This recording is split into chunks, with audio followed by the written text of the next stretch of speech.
Hola, ¿cómo están? Bienvenidos a 10. Las tragedias son parte de la historia de cualquier país. Incluso algunos dicen que las naciones se forman en base a las guerras, las revoluciones y los hechos trágicos. Comencemos el programa de hoy con las tragedias que conmovieron a los peruanos. Sucesos como la tragedia del Estadio Nacional en 1964.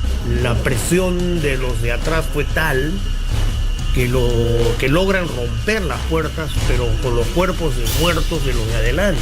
O el terremoto de Huaraz en 1970 fueron dos hechos decisivos para los peruanos. Paralizaron al país y conmovieron a todo el continente. Después surgió el fenómeno del Niño en 1983, el que remeció al norte del país. Fue una destrucción total. En 1987, todo el equipo de Alianza Lima cayó al mar a bordo de un avión Fokker F-27. Es increíble, todavía no me puedo hacer la idea. Y un año más tarde, el hundimiento del submarino Pacocha estremeció a la mayoría de nosotros. En los 90, ¿cómo olvidar la explosión del coche bomba en Tarata, la caída de los aviones de Fawcett y Aeroperú y el letal fanatismo por Servando y Florentino? Y más recientemente, el incendio en Mesa Redonda. Él fue totalmente carbonizado, no se reconoció su cuerpo. La muerte de 29 jóvenes en la discoteca Utopía. Un 19 de julio del 2002 salieron 29 chicos de nuestras casas y el día 20 nos entregaron a nuestros hijos en la morgue. Y el nefasto terremoto en Pisco en el 2007. Imágenes que todavía pasean por nuestra memoria. La lista de las tragedias que conmovieron a los peruanos es, se los aseguro, interminable. Aquí recordemos 10 de ellas.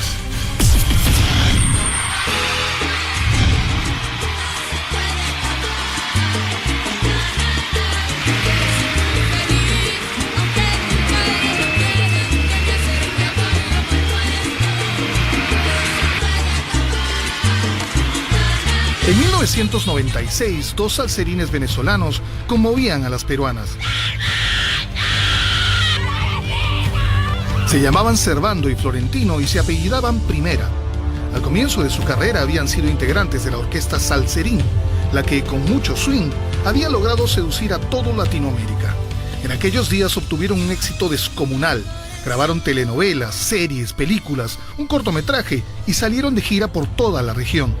En agosto del 97, cuando su canción Una fan enamorada era el tema más difundido por las radios locales, ambos hermanos llegaron al Perú. Dijeron que las peruanas eran unas cholitas aguantadas. Yo en ningún momento me he expresado de alguna manera hacia la paz. Se pelearon con medio Lima desde que bajaron del avión y ofrecieron un concierto que desbordó las instalaciones del gran estelar de la desaparecida Feria del Hogar. Pero no solo eso.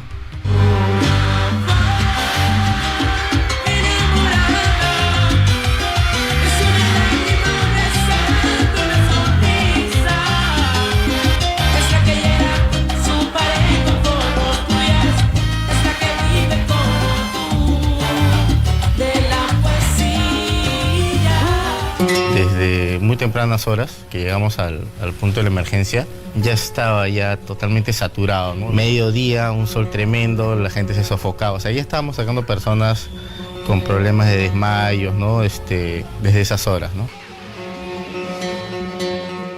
Deseenos suerte en Nueva York en la grabación del disco.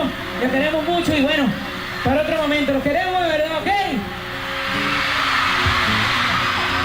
En medio del concierto, los bomberos que estaban a cargo de la seguridad les advirtieron que la situación se estaba saliendo de control. Ellos hicieron un pequeño paréntesis en su concierto y al momento de hacer eso, pues ellos se meten y la gente parece que comienza a pensar, no parece que estuvieran hipnotizados.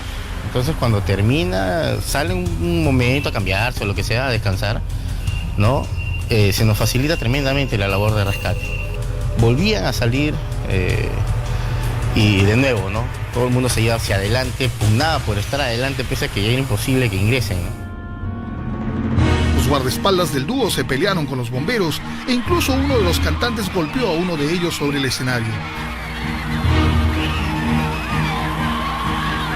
En suma, solo cantaron 2 canciones, El concierto fue suspendido y Servando y Florentino salieron del país pocas horas después, prácticamente huyendo de la justicia. Son inocentes, ellos no tienen la culpa de lo que las chicas hacen. Había más gente de la esperada y una enorme desorganización. El saldo fue terrible.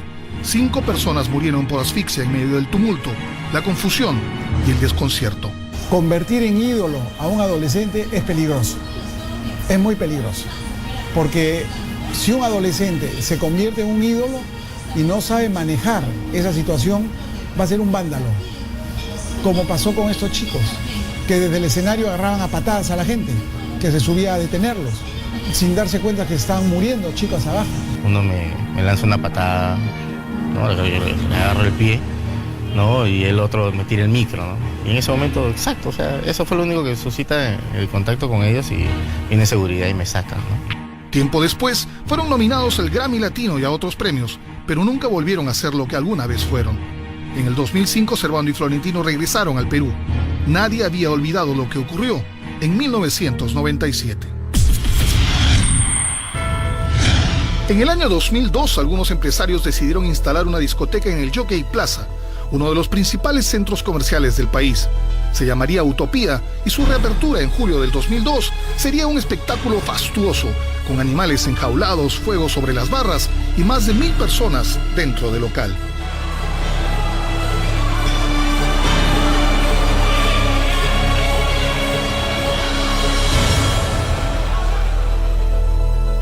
No, ellos no pidieron licencia de construcción y después quisieron sacar una licencia de funcionamiento, la cual era cuestionable.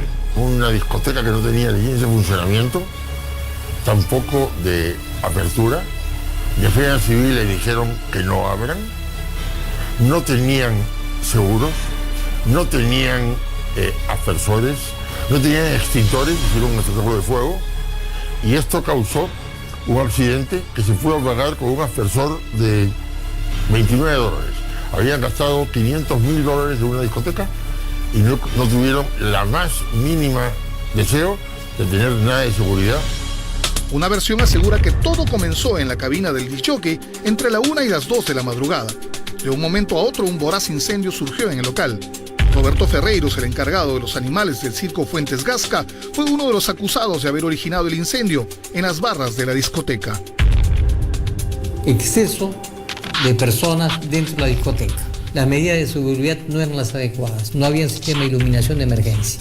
Se corre la voz de que los animales se escapan. Muchos de los chicos concurrentes se esconden, se encierran en los baños y mueren no por fuego, no por humo, por asfixia. Yo sencillamente reacciono, le agarro el brazo a mi enamorada y se apagan las luces. De ahí no vi más y lo único que yo veía era el fuego. En ese momento yo pensé que no lo hacíamos porque yo caminaba y se me hizo eterno. Un 19 de julio del 2002 salieron 29 chicos de nuestras casas y el día 20 nos entregaron a nuestros hijos en la morgue. El pánico, el miedo y la desesperación inmovilizaron a los invitados. Solo algunos mantuvieron la calma y decidieron salir en medio del caos.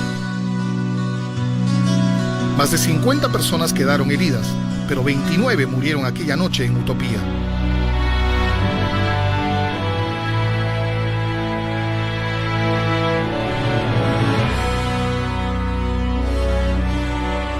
Fallecieron asfixiadas por el humo, aplastadas por la muchedumbre o quemadas por el fuego incontrolable que cubrió todo el local.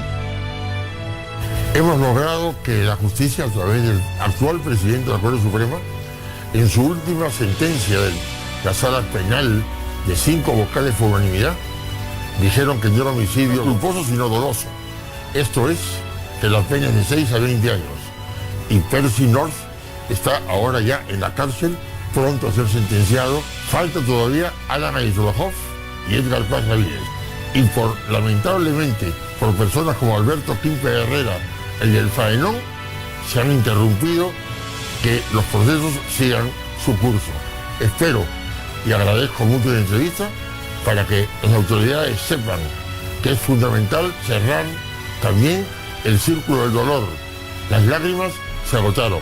Ahora queda ustedes que la justicia haga eso.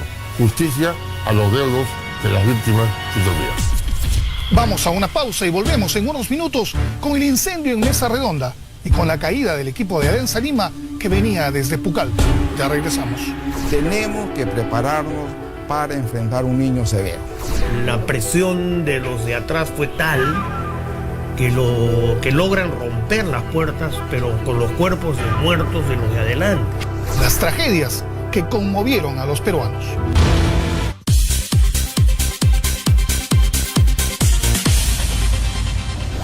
Ya estamos de regreso en 10.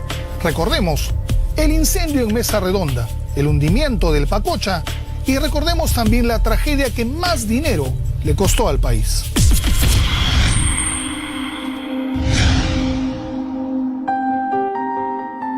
En agosto de 1988, el país entero se estremeció al conocer la noticia del hundimiento del submarino Pacocha, que tras ser impactado por el atunero japonés Kyowa Maru, se hundió con 52 hombres la noche del 26 de agosto. En ese accidente fallecieron 8 marinos, entre ellos el comandante de la nave, el capitán de fragata, Daniel Nieva. El buque japonés Kyowa Maru, de manera muy irresponsable, sin ninguna conducción ni vigilancia, y violando las normas internacionales para prevenir las colisiones, empieza a salir ya a toda velocidad de puerto y por más señales que los oficiales hicieron y por más que tratamos de evadirlo, prácticamente embistió al submarino por la parte posterior e hizo una avería. Las investigaciones demostraron que una negligencia provocada por los marinos japoneses fue el origen del desastre. El buque Pacocha, submarino de la Marina de Guerra del Perú, navegaba a nivel de la superficie cerca de la isla San Lorenzo cuando fue embestido por el barco pesquero japonés.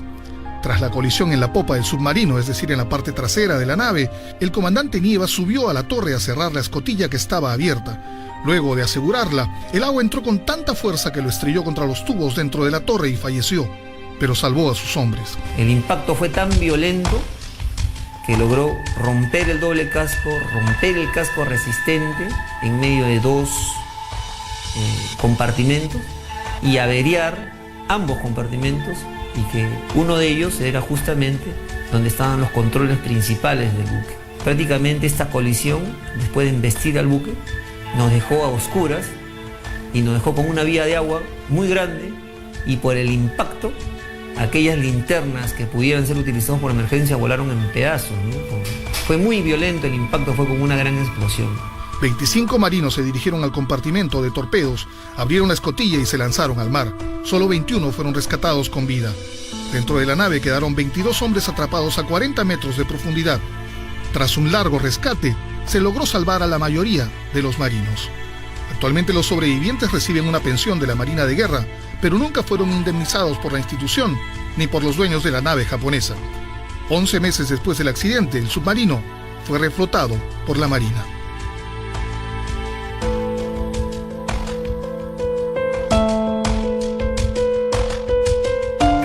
Nosotros vivimos 23 horas en el fondo del mar, sin luz, sin agua, sin comida, sin poder dormir, con gases venenosos, con incendios, y prácticamente ocurren todas las tragedias que pudieran ocurrir, máximas creíbles dentro de un buque.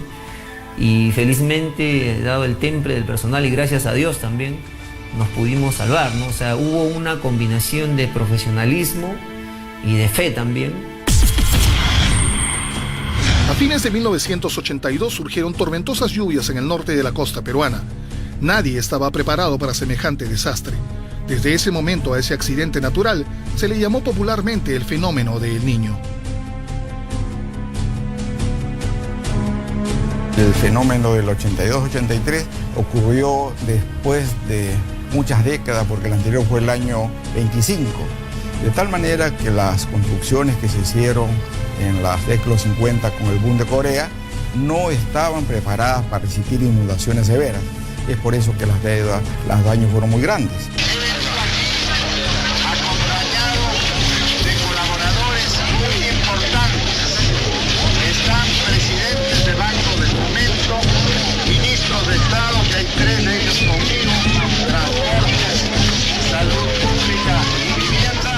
Tumbes ciudades Talara, Sullana, Piura y Paita, por citar solo algunas ciudades del norte del país, sufrieron enormes inundaciones, perdieron una cantidad impresionante de viviendas y paralizaron sus actividades diarias. Maquinaria pesada está despejando el cauce a efecto de que el agua pueda circular nuevamente por su cauce natural. Talara, que es una hondonada, está rodeado por el tablazo y llovió tanto que en los días de lluvia fuerte todo el borde de Talara se convertía en cataratas con mucha arena. Todo Talara se enterró entre 60 y 1,20 metros, quedó totalmente enterrado. Ahora se dañaron carreteras, puentes, sistema de agua y desagüe, fue una destrucción total. El fenómeno fue terrible, costó la vida de 500,000 de personas, más de 2 millones de cabezas de ganado, la reducción de cultivos y varios millones de dólares en pérdidas para el país. Efectivamente, realmente nos agarró desprevenido a todos. No pensábamos que iba a ocurrir un fenómeno tan destructivo. Es el fenómeno que más efectos socioeconómicos negativos ha tenido. El primer niño de los últimos años no tuvo corta vida, no cesó hasta junio de 1983. Tenemos que prepararnos para enfrentar un niño severo, porque con el incremento de la temperatura, según los grupos de trabajo del Panel Internacional para el Cambio Climático, que los desastres de tipo climático van a ser más frecuentes y severos.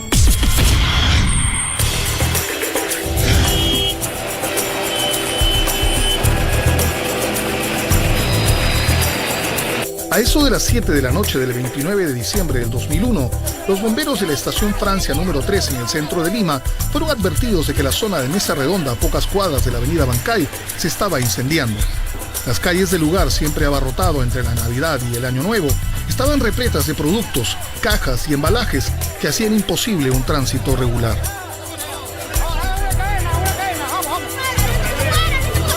Cruzamos Girón 1. Ya no se podía avanzar porque en la mitad de cuadra más o menos había como un soplete. Salía llama por acá y no se podía pasar por el medio porque iba a quemar los bomberos que iban atrás. Nos instalamos en el grifo del Girón 1. Hicimos la tendida cuando tendemos los paños para que el agua pueda circular por ahí. Llegamos a la emergencia y nos dimos cuenta que era un tremendo incendio.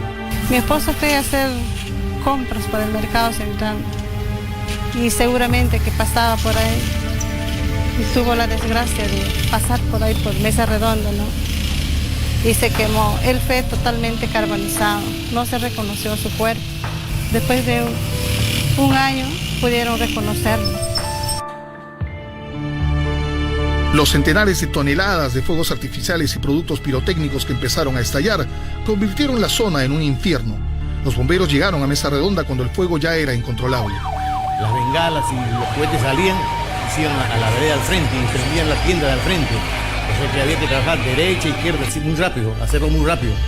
Cuando no se podía contener el fuego de un lado, teníamos que hacer otra tendida de paños para poder atacar el lado izquierdo.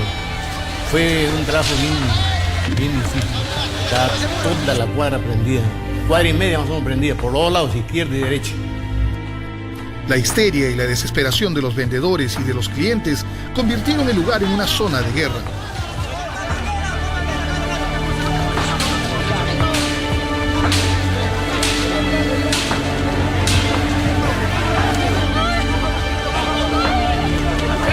No hubo prevención, no había seguridad y nadie imaginó jamás que una tragedia así pudiera producirse.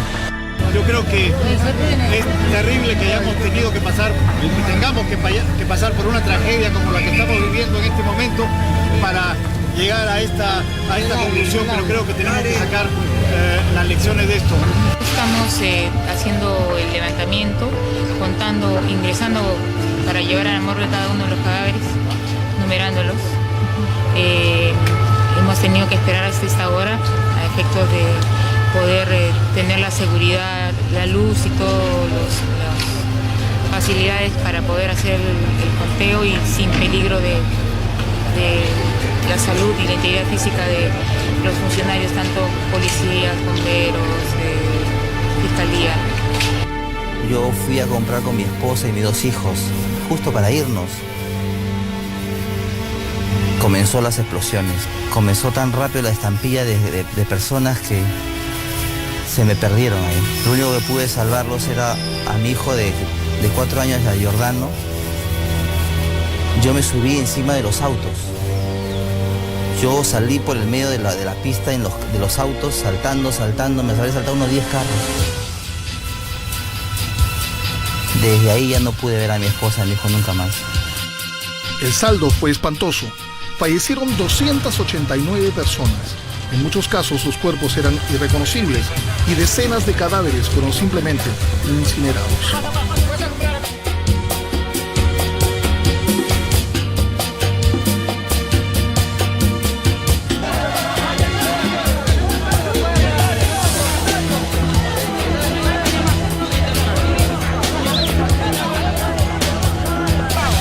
Muchos muertos ni siquiera tuvieron contacto con el fuego. Sus tiendas, con puertas de metal y sin ventilación adecuada, fueron su escondite y a la vez hornos donde fallecieron asfixiados debido a las altas temperaturas.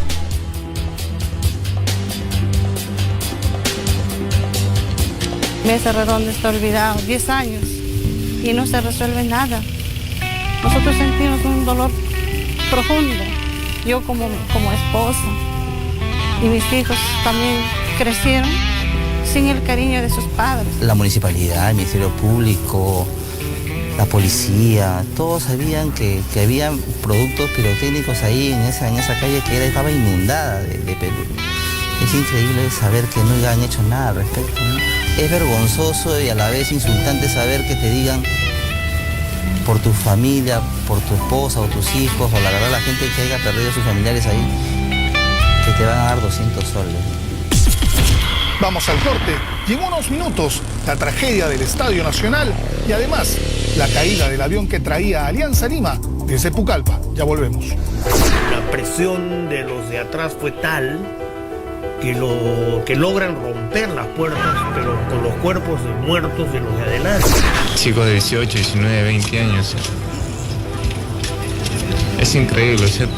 Todavía no me puedo hacer la idea. Las tragedias que conmovieron a los peruanos.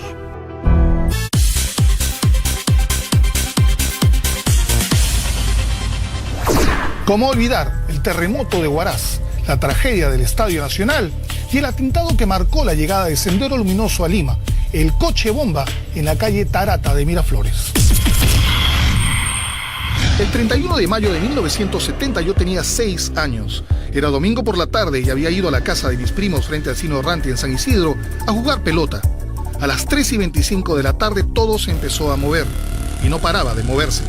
En verdad, se movió demasiado. Vimos que la pared del cine se resquebrajaba, que los automóviles paraban en medio de la calle esperando la calma y que las mujeres gritaban intensamente. Los vecinos salieron a las puertas de sus casas, algunos rezaron, otros se arrodillaron y nosotros nos abrazamos entre todos esperando que pase el temblor.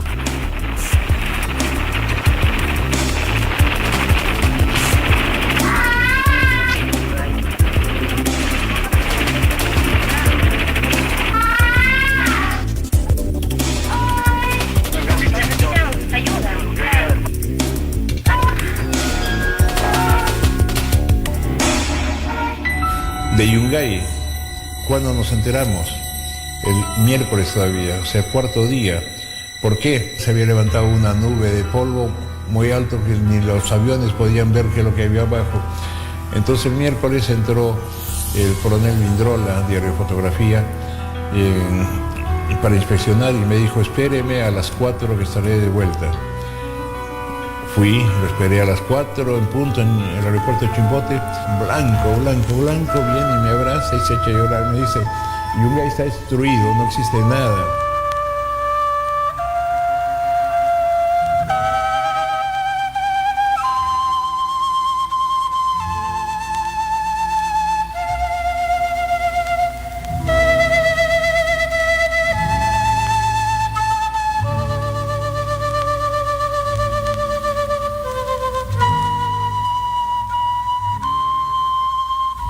Habíamos terminado de almorzar un domingo, como cualquiera, y enseguida nos poníamos a hacer las cosas de casa con mi esposo, toda mi familia, y ocurrió el terremoto. Entonces, hemos huido de la casa a pocos metros, con mi mamacita, mi esposo, mi hijo. Hemos avanzado 2 cuadras de la casa y hemos sido arrasadas sorpresivamente por el alud. Bueno, yo aferrada a jalarle a mi madre, me he resistido a seguir corriendo con mi esposo, lo cual mi esposo con mi hijo tomaron un poquito de delantera, pero ya no se pudo. Entonces he sido arrasada hasta el caserío de Tuyupa, más o menos a 3 kilómetros de la población, a donde seguramente yo fui flotando encima, porque si hubiera sido profundo, habría muerto. He recobrado el conocimiento a pocos momentos y ya me encontraba totalmente sola en medio de un lodazal. Mi desesperación fue tal al verme sola y haber perdido a mis seres queridos, pedí auxilio. Y gracias a un amigo de nosotros, que así lo llamamos, Toribio Ángeles, me salvó la vida.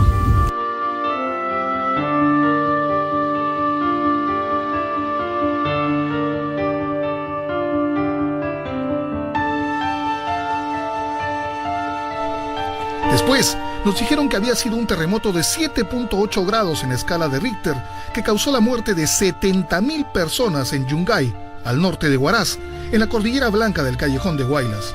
El siniestro provocó que la pared norte del Nevado Huascarán se rebalsara y que el lodo cayera sobre la ciudad, cubriéndola por completo.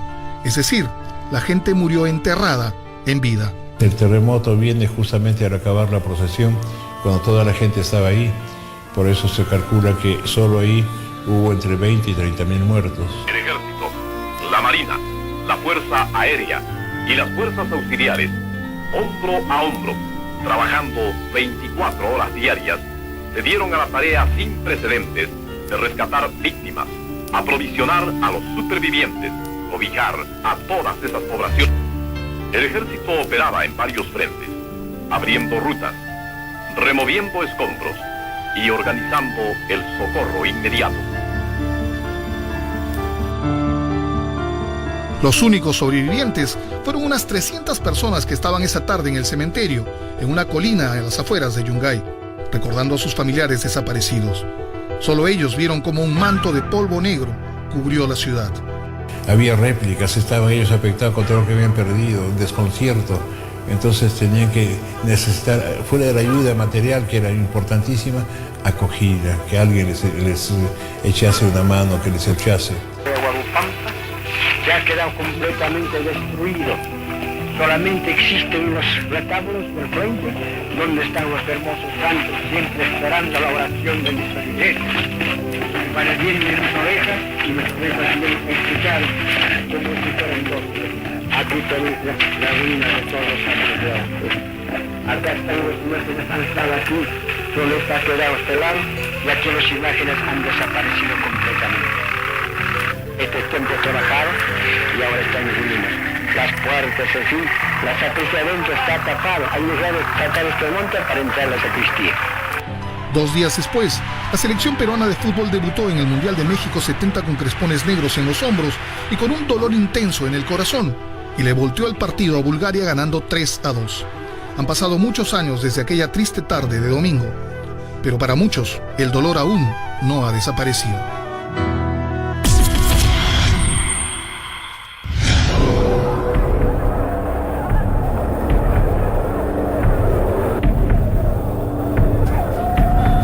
El domingo 24 de mayo de 1964, las selecciones de fútbol de Perú y Argentina disputaron en el Estadio Nacional de Lima la clasificación a las Olimpiadas de Tokio. Los peruanos necesitaban ganar para acudir al torneo y el antiguo estadio estaba completamente lleno. La expectativa era enorme. El empate clasificaba a Argentina. El Perú tenía que ganar. Argentina con un empate era suficiente para ir. Argentina anotó el primer gol del partido, pero minutos después el delantero Kilo Lobatón empató el encuentro. Sin embargo, el árbitro uruguayo Ángel Pasos anuló el tanto por posición adelantada. Así comenzó la tragedia. Yo vi que una cantidad pues importante de personas, 40, 50 personas, casi todos con el pantalón debajo de la barriga, casi todos con una barriga muy prominente. Y yo lo que recuerdo de las caras de ellos es haber visto gente realmente en estado etílico, ¿no? En ese momento la gente pues empezó a impacientarse, empezaron a gritar, se empezó a mover, a calentar el ambiente. La anulación del gol exasperó a los miles de espectadores, pero sobre todo a un hombre llamado Melasio Campos, más conocido como el Negro Bomba, que entró a la cancha para agredir al árbitro. Él fue detenido y golpeado por la policía, pero antes que reprimir la violencia, eso enardeció a los espectadores que treparon las mallas y se metieron al campo. Los gases lacrimógenos desataron la locura. Yo pienso que si lo hubieran contenido, simplemente si lo hubieran llevado, hubiera habido protestas, todo, pero creo que el hecho de que la policía golpea innecesariamente a ese sujeto en el suelo enardece más. Ahí donde esta gente del norte, ellos empezaron a palanquear la reja. En ese momento la reja empieza a ceder. Si no los contenían, esa gente iba a invadir la cancha y ahí cualquier cosa podría pasar. Cuando tumban la reja y los ladrillos quedan prácticamente expuestos en el suelo, en ese momento es que la policía hace algo que creo que no debió haber hecho, por lo menos no en todo el estadio. Tiran bombas lacrimógenas a la pista de ceniza. El resto de los asistentes, es decir, los que no se lanzaron al campo, trataron de irse del estadio, pero las puertas de salida estaban cerradas. Los que llegaron primero a los portones de metal murieron asfixiados y aplastados por la masa humana que tenían detrás, desesperada por huir. La noche terminó con imágenes de los centenares de cuerpos tirados en el suelo, esperando ser reconocidos por sus familiares. Una tragedia total. Entiendo que el grueso de la gente que ha muerto en norte, porque encontraron las puertas cerradas. Entonces los primeros que han llegado ya no han tenido cómo regresar. La presión de los de atrás fue tal que logran romper las puertas, pero con los cuerpos de muertos de los de adelante.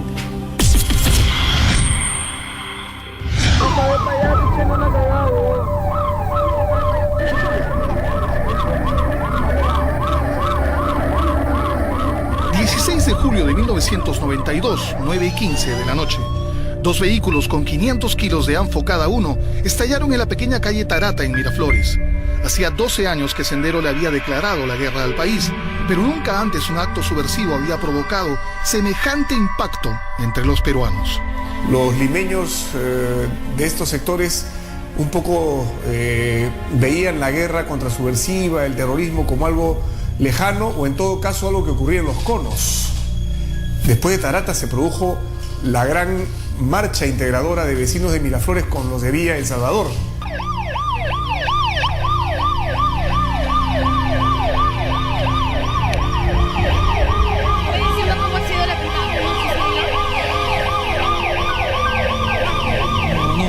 No puedo. ¿Hay bastante gente? Sí, hay bastante gente. En Benavides, en el Hotel Las Américas.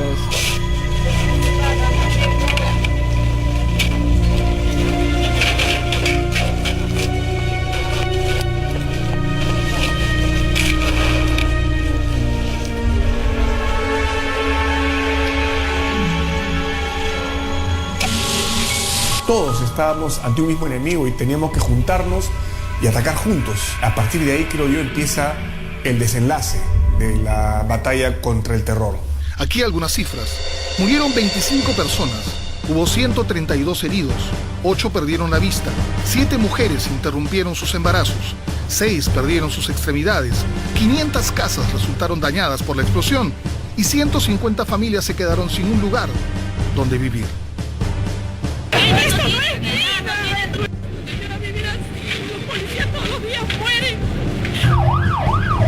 ¿Usted dónde ha estado? Yo estaba llegada Estoy en el edificio San Pedro. ¿Estás sola? Con mis 2 hijos, tomando mi comida, sí, con mis 2 hijos. ¿Qué tienen sus hijos? Mi hijo está totalmente mal. El otro está todo quemado. Se ha incendiado toda la casa, el edificio. Tiempo después se supo que el plan original había sido estallar el coche bomba al lado del banco de crédito ubicado en la avenida Larco, pero los vigilantes no les permitieron estacionarse cerca del lugar. El atentado habría sido una respuesta senderista a la incursión militar en el penal Canto Grande en mayo del mismo año que provocó la muerte de decenas de subversivos. Sin embargo, el atentado en la calle Tarata también generó una operación militar del Grupo Colina 48 horas después en la Universidad de la Cantuta que acabó con la vida de 9 alumnos y un profesor. Vamos a la pausa y volvemos con la caída al mar del avión que traía el equipo entero de Alianza Lima desde Pucallpa. Ya regresamos en 10. Chicos de 18, 19, 20 años. Es increíble, todavía no me puedo hacer la idea. En la puerta, mira, en la puerta tenemos 2 personas que no podemos sacar, están muertas. Necesitamos gente que nos pueda apoyar con esto, y esto lo va a hacer el Estado y no nos escuchan porque estamos incomunicados. Pide el servicio y mande a traer la Fuerza Armada para que traiga a rescatar acá a los que están vivos todavía. Las tragedias que conmovieron a los peruanos.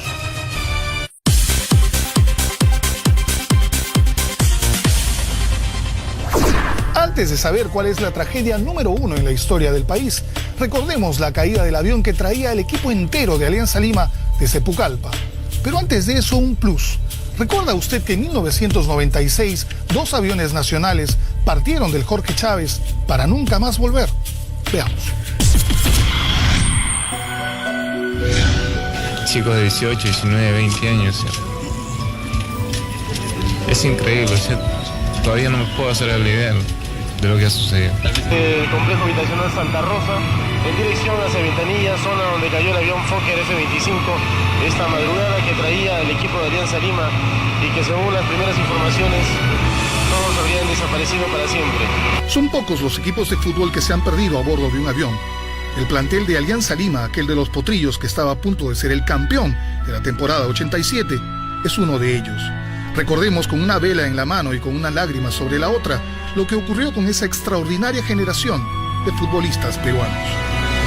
Y entonces Alianza Lima está peleando la punta del campeonato descentralizado, no la tiene en ese momento, la punta es de Huaral, y va a Pucallpa sabiendo que Huaral no había ganado. Entonces si Alianza ganaba se convertía en puntero.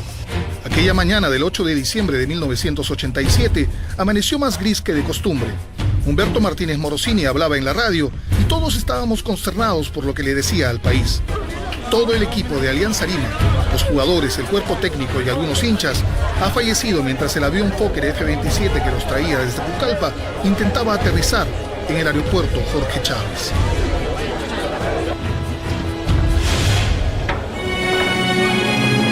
A veces la idea de que fallezcan los que menos oportunidades pueden haber tenido en la vida le duele más a la gente, ¿no? Yo creo que al día siguiente el dolor era ese, ¿no? Era, uy, las familias, el único ingreso que tenían eran de esos muchachos que jugaban al fútbol y que podían ver por sus madres, por sus hijos, por sus esposas.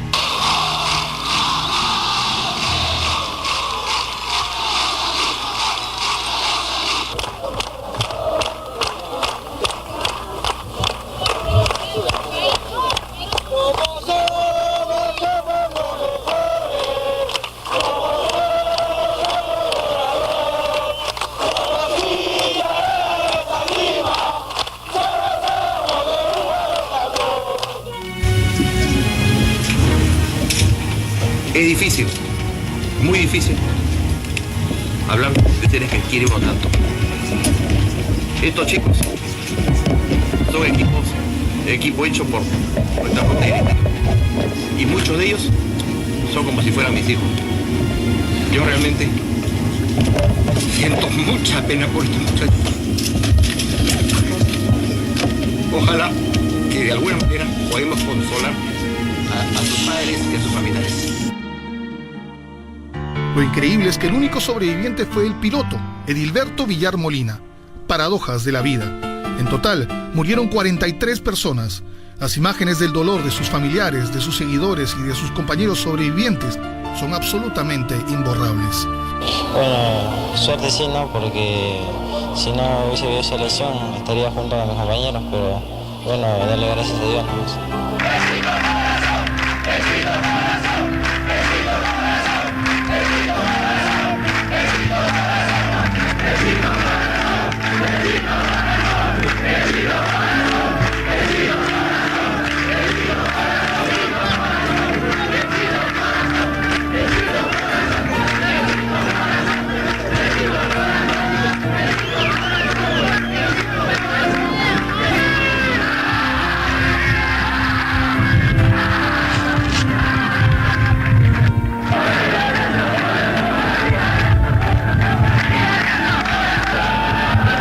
Han pasado muchos años y seguimos soñando con los goles de Tomasini, el empuje de Casanova, el buen juego de Bustamante, la garra de Pechito Farfán, la habilidad del Potrillo Escobar y la experiencia del arquero y capitán José Caico González Ganosa.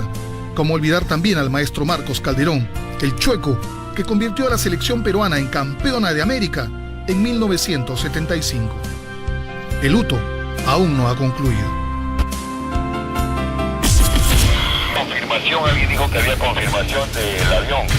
En menos de 8 meses, 2 aviones de la aviación comercial peruana cayeron sobre mar y tierra. El avión Boeing 737 de la compañía peruana Fawcett se estrelló la noche del 29 de febrero contra el cerro Ciudad de Dios, ubicado al norte de la ciudad de Arequipa, cuando estaba a pocos minutos de aterrizar en el aeropuerto de la ciudad.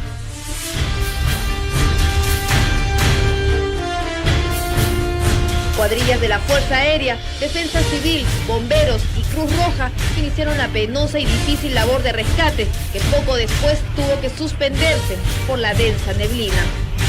Estuvimos en el avión y en la escala nosotros nos bajamos y nos continuamos a Tacna. Tenemos suerte, pero qué pena, tengo pena para las personas.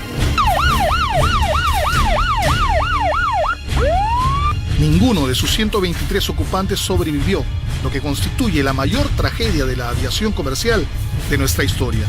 La noticia estremeció a todo el país. Fue un error de cálculo del piloto el que provocó semejante desastre. Entre las víctimas había turistas chilenos, canadienses, belgas, bolivianos y brasileños. Ese día también falleció el hijo del pintor Fernando de Cislo y la poetisa Blanca Varela.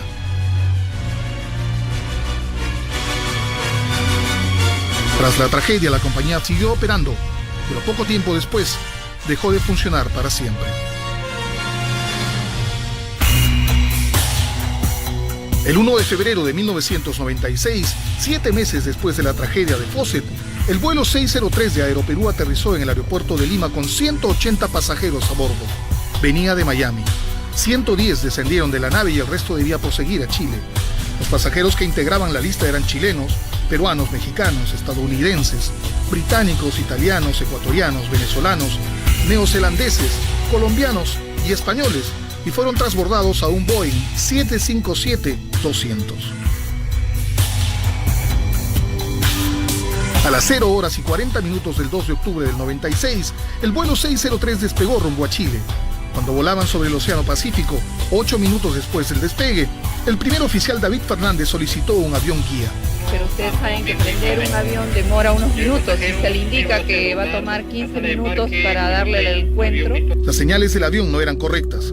Uno de los operarios del avión en tierra no había abierto uno de los controles de viento.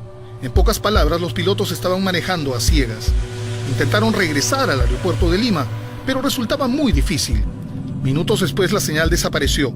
El radiocontrolador intentó comunicarse con el oficial, pero en la radio solo había silencio. El Boeing 757 estaba impactando en el agua. La torre del Jorge Chávez decidió enviar equipos de emergencia a la costa de Chancay. Tras varias horas de intenso trabajo, los equipos de rescate no hallaron sobrevivientes entre los 70 ocupantes del avión. En estos momentos se ha detectado un cadáver frente a las costas de Ancón y van a proceder a su rescate.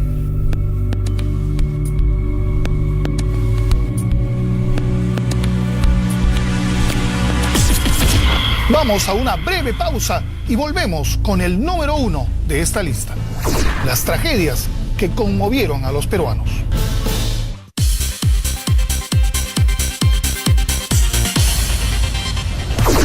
Para nosotros, la tragedia que más conmovió a los peruanos ha sido el terremoto de Pisco del año 2007. Recordemos esos terribles momentos de la historia de los peruanos.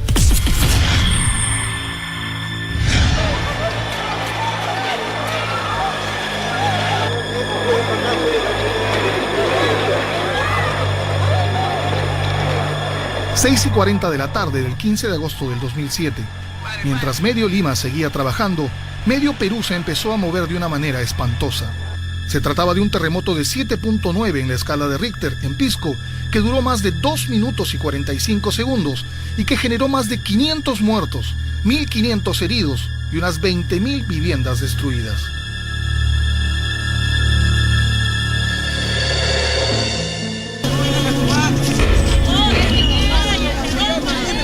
¿Qué ayuda mierda hay acá? Acá en la puerta, mira, en la puerta tenemos a 2 personas que no podemos sacar, están muertas. Necesitamos gente que nos pueda apoyar con esto y esto lo va a hacer el Estado y no nos escuchan porque estamos incomunicados. Ese es el apoyo que pedimos a Señor, pide el servicio y mande a traer la Fuerza Armada para que traigan a rescatar acá a los que están vivos todavía.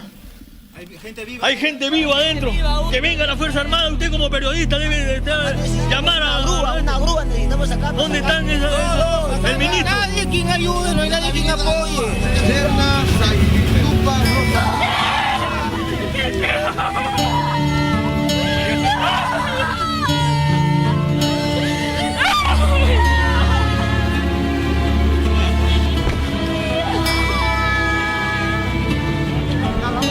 Fue un terremoto absolutamente devastador.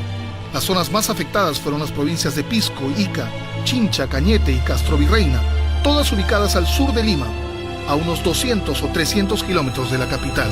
Acá hay gente viva, acá. 4 años. Pero traten de no... Dile que esté tranquilo, que está llegando la ayuda. Tú sabes que hay que decir que la ayuda desde que empezó, esto tiene que estar allá, la ayuda tiene que estar aquí al toque. Chincha está peor todavía. ¿Cuánta gente hay metida? Hay gente viva, hay gente viva, hay gente viva. Allá hay un cadáver, hay que sacar el cadáver primero.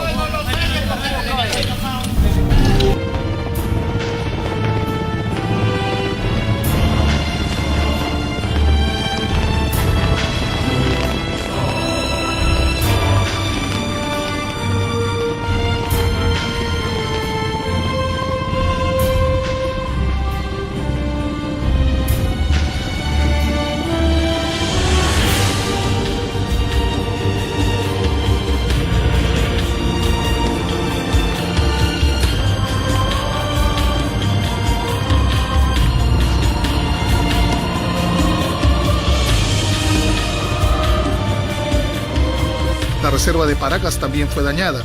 En Ica, parte de la iglesia del Señor de Luren cayó a tierra tras el movimiento sísmico. Lo mismo ocurrió en la iglesia de San Clemente de Pisco, que se derrumbó mientras se realizaba una misa. Se lo digo así, señor presidente, yo voté por usted, pero ahora necesitamos su mano, necesitamos su corazón. Así como usted vino a Chincha, quisieron verlo en helicóptero, al menos levántenos la mano, levántenos la moral. Semanas después, se creó el Fondo de Reconstrucción del Sur, FORSUR. Sin embargo, el plan para reconstruir las ciudades afectadas y brindar vivienda a los damnificados no fue el esperado. Hasta hoy, miles de habitantes de la zona esperan la ayuda de las autoridades. Bien, esto ha sido todo por hoy. Si usted cree que esta lista pudo haber sido diferente, por favor, escríbanos al correo que aparece en pantalla, porque a nosotros su opinión nos interesa. Gracias por todo y hasta el próximo 10.